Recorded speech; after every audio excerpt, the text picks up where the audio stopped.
Welcome back to another episode of JZ Autoworks. JZ Autoworks. Welcome back to another episode of JZ Autoworks. Today we have a 2017 Ford F-150 EcoBoost 3.5 liter turbo Ford Raptor. Today we're going to be installing a Turbo Smart blow-off valve. Smart port, supersonic. It's a little more involved than your normal blow-off valve install, but let's get to it. All right, the first thing you want to do is pop open the box. Make sure everything in the kit that's supposed to be there is inside. Now this kit is for the 3.5 and the 2.7. It'll fit for either or. So there's some parts in here you're going to be using for the 3.5, and there's some that you're going to need for the 2.7. Where you can check if you have everything, you go online to turbosmart.com/instructions. Click on the kit that you have, and there's a whole parts list on the first page. Now, the instructions that they have online, I believe, are for the 2.7. The motor looks a little bit different in this guide, so I'm going to be showing you guys how to do it on the 3.5 Raptor. Step one, before we lift the vehicle, we're gonna do everything we need to on top. First step, there's two 10mm bolts that are holding down the engine cover. Once you got the cover off, you're gonna have access to the top of the intake. Now on the 2.7, I believe you guys are gonna be using this adapter, which is for the map sensor, which is located in the middle of the intake. This adapter does not fit on the 3.5s, and it's a different style map sensor. So you guys can put that back in the box. Now there's another adapter, it's called a boost reference adapter. This goes right on here. This is connected to the evap intake hose, so we're gonna be actually tying into this hose and using this as a vacuum source for our blow-off valve. So first thing you're gonna wanna do is lift the safety locking tabs. You're gonna simply lift on the green tabs and push out just like that, and it should pop out nice and easy just like that. Next step we're gonna do is take a razor blade, cut into this crimped hose over here, this barb. Be careful not to cut too deep, just enough to get this hose off. Take a nice new sharp razor blade, start cutting into that hose little by little. Make sure you're not cutting into the what are we cutting into right now? The purge solenoid of the evap system. A few slits, and you should be able to pull this hose right off. Once you cut into it, you can split open this plastic part of the hose, just like that, and then you should be able to pull it right off. Nice and easy. So now we can completely remove this hose. You can actually save this hose just in case you want to ever put your car back to stock. When you're lifting one of these, you're gonna wanna go right on the frame rail, up front and closest to the rear you can get. I like to take extra precautions, and I like to put an extra jack stand on the tow hitch right here to keep it from tilting forward or back or have some unnecessary movement while it's on the lift. Safety first, kids. Next step, we wanna get access to the intercooler, and to do that, we're gonna have to take the splash shields from the bottom off. I think those should be 13s, 1, 2, 3, 4.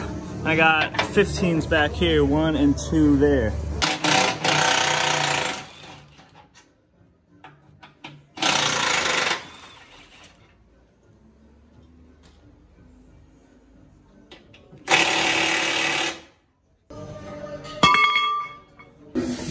When you're lowering the splash shield, once you remove it, be careful. There is a bracket that will be loose, a spacer that goes in between the splash shield and where it bolts up to right here. Next thing we're gonna wanna do is remove the intercooler support bracket. I think there's only 2 bolts. There's a 13 on each side, 1 here, 2 here. I believe they added this cooling fan for the intercooler in 2017. Well, this is a 2017. So this looks like it'll just drop down. Once we get this bracket down, we gotta unplug these connectors that go to it. 1 here and 1 here.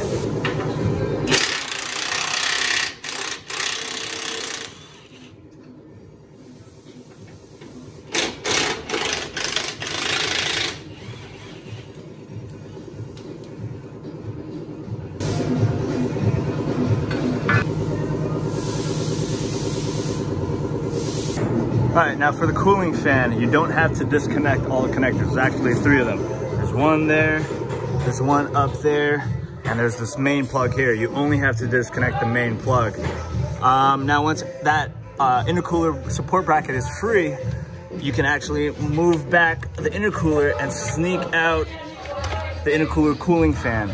Be mindful of the cooler lines. You have enough room to get around them. Don't force it out. So now we can clearly see the stock bypass valve, which we are replacing with a new blow-off valve. We're gonna have to take down this intercooler so we can get access to all the bolts. It's a lot easier when it's out of the car, might as well do it. You gotta take off the safety clip. You can put a flathead in here, pop this out. You should be able to wiggle this hose off.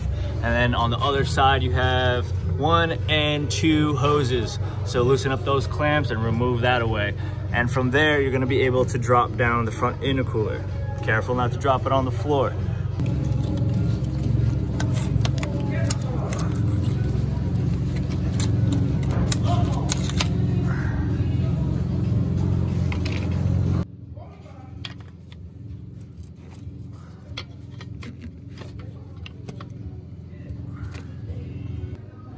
All right, looking at this, I think I'm going to loosen it from the engine side because it looks like there's more space in between here where I could get a flathead and get these hoses off.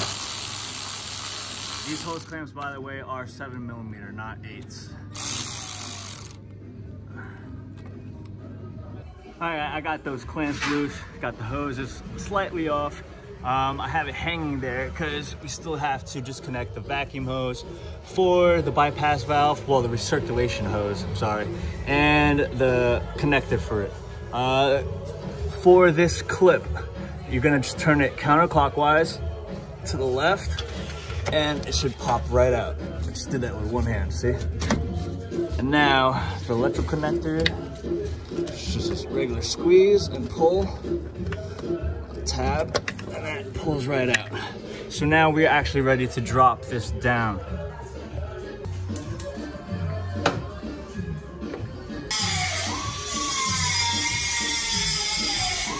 All right, one thing I was hung up on were these wire looms. The front one I saw, the rear one I didn't see.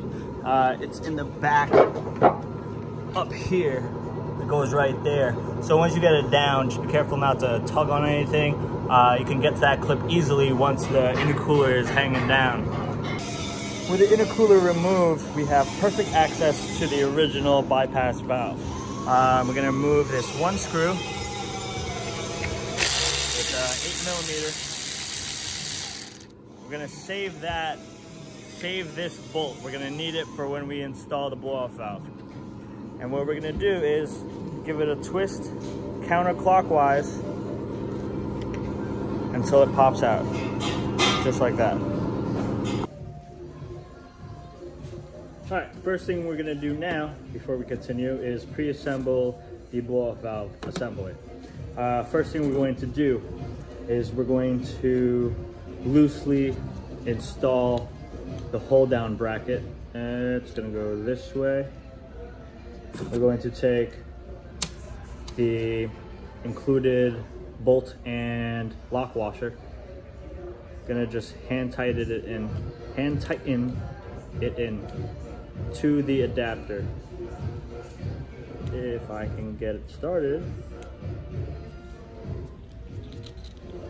Like so. Just keep it loose for now. We're gonna tighten it down later. Next step you're gonna wanna do is take your O-ring place it on the adapter where the blow-off valve is going to go, like so. We're going to take the hold down clamp, put that on there. Now we're going to fit the actual blow-off valve onto the adapter.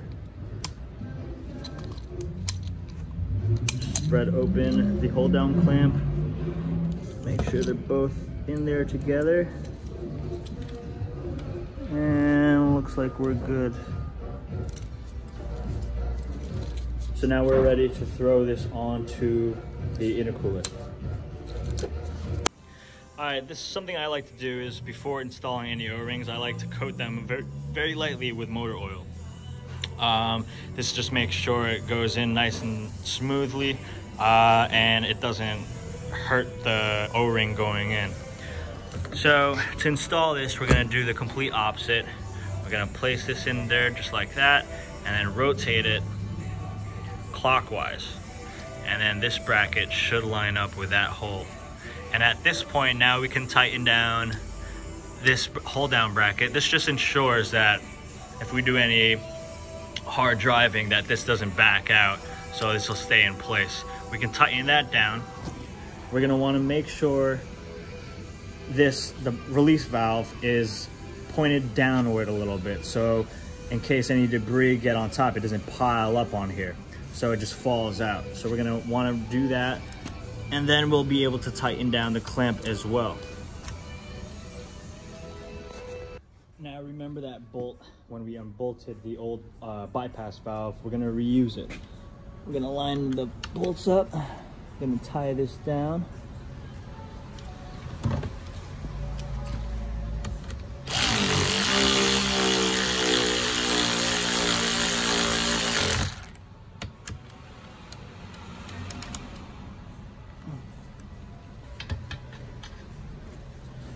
Secure the other side.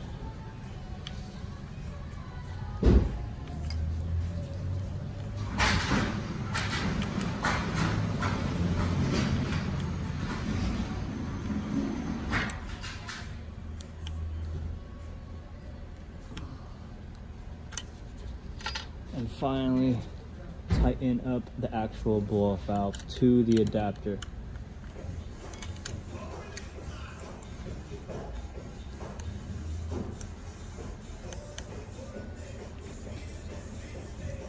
While we're here at this point, we're going to also assemble the, what was this called? Boost reference adapter. This is going to allow us to have a vacuum source for our new blow-off valve.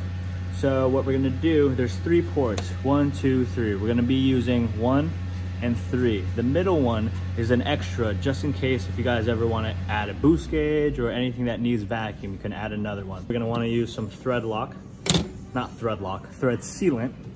Coat the threads of the 2 nipples, nipples, and then install them.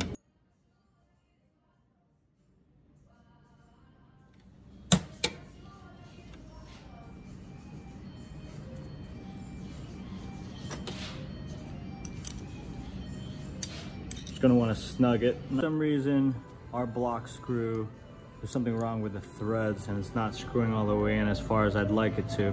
So what we're gonna do, it's no problem. We're going to use the 3rd nipple that they provided. You know, put thread sealant on that.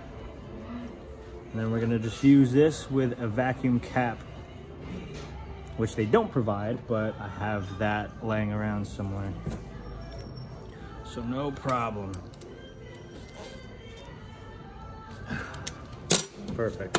Remember to wipe any excess sealant and we will be good to go. I'm about to show you guys what side you should have what hose on. There's 2 hoses provided. There's a reinforced hose, which is gonna go to your purge valve on top of the manifold, and then there's the nylon vacuum tube, which is gonna go to your new blow-off valve.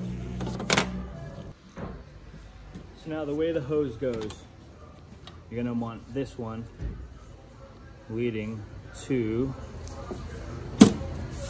back to the purge valve.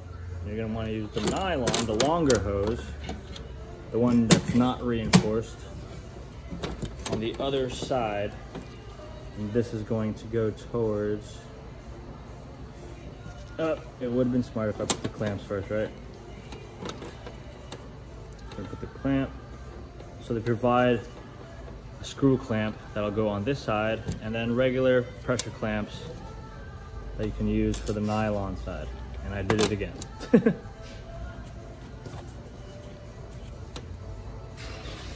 you go.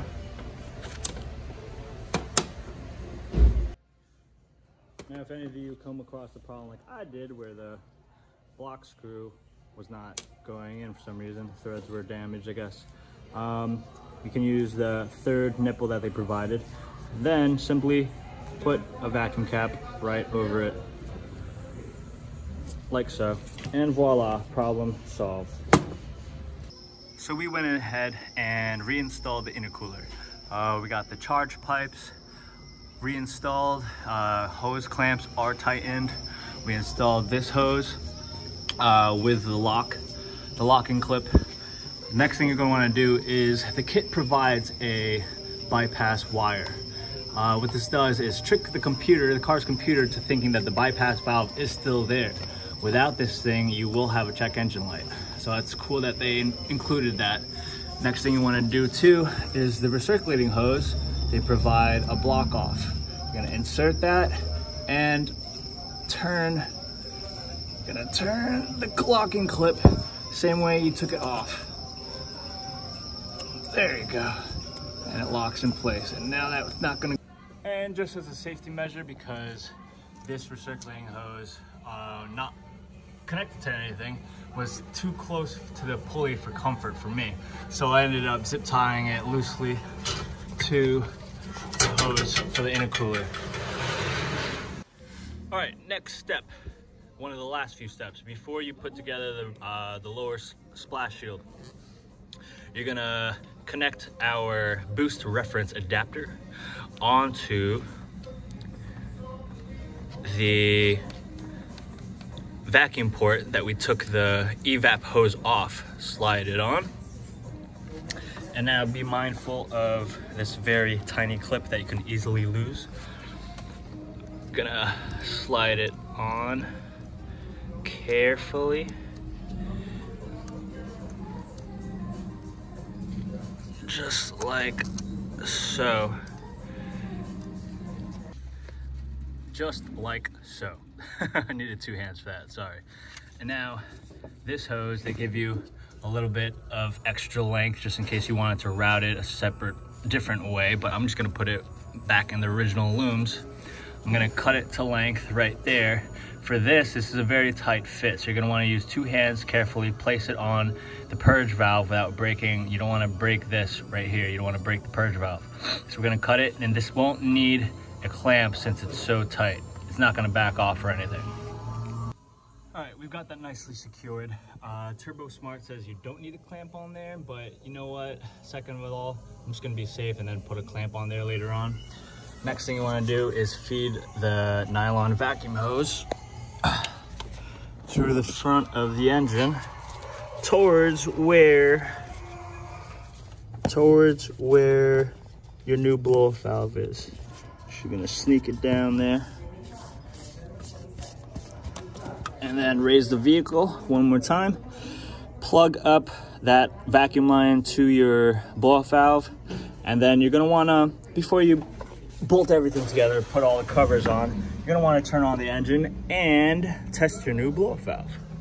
Future reference, I had the adapter upside down. With the extra one sticking up and with these nipples sticking up, you can't get the cover back on. So for future reference, I had it upside down. You want the nipples facing downward so it doesn't interfere with the engine cover.